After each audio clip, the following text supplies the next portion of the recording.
In one of the previous videos, I explained how it would appear that Jayara gets more comfortable on a lower vibration under Jonathan's influence.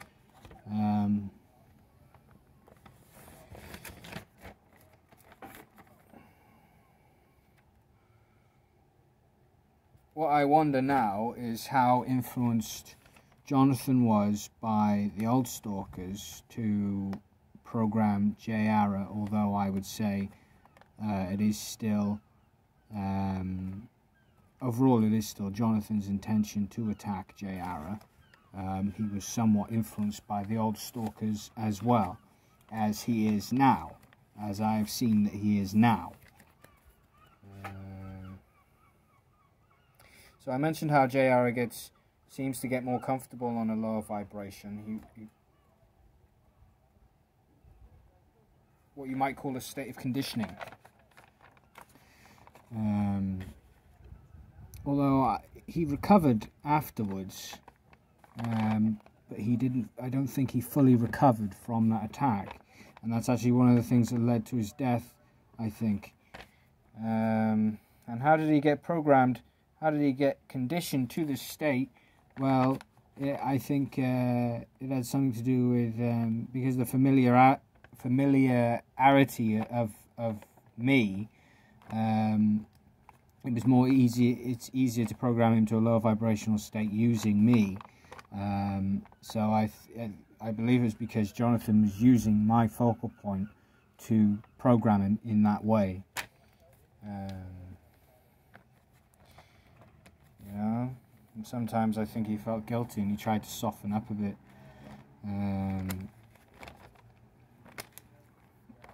But ultimately, overall, it was an attack. And I'm still experiencing it to this day.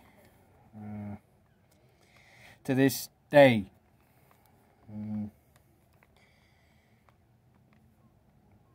So I just took a look at there's a video called the death of Jonathan Ridge, where my father attempts to explain what he saw as regarding what he believed to be Jonathan's death, where he didn't actually die.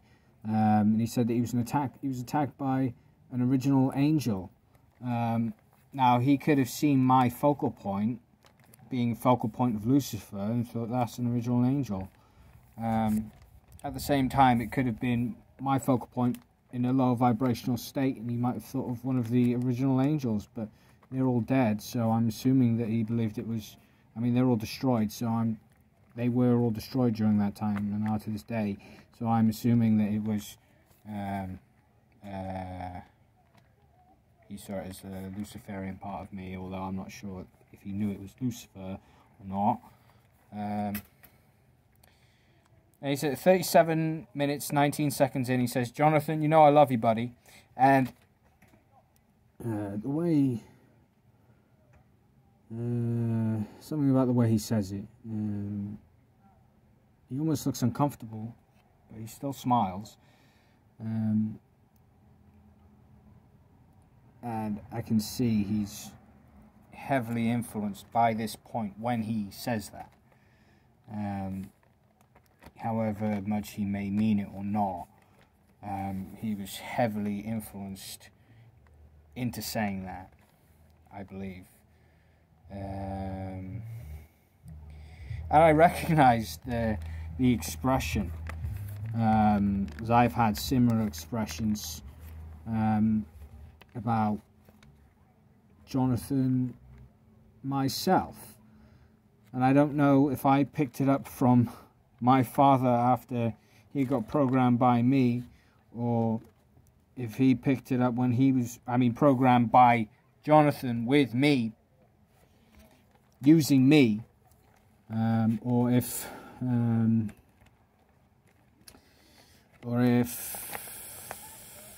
it's somehow the other way around.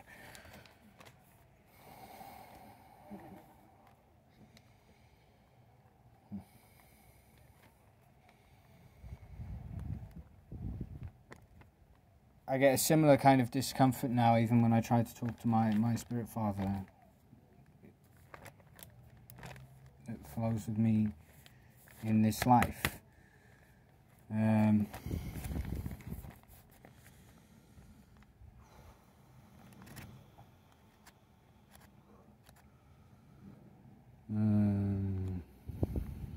Now, I mean, this could be, you know, I mean, this is a subject for another video anyway.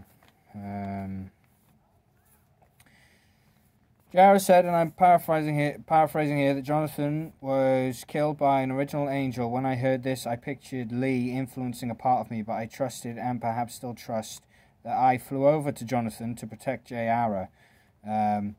By this point, Jonathan was pissed. He'd already been battling with my father, and I think I remember seeing he wanted to battle with me, I think. So he'd already been attacking for a while by this point. Now, however much Lee was involved, I guess I know somewhere. But I must have flew over there for a reason. But you could argue that it was actually a lower vibrational interpretation that caused me to fly over to him. However, it still may have been the best action in the moment. So.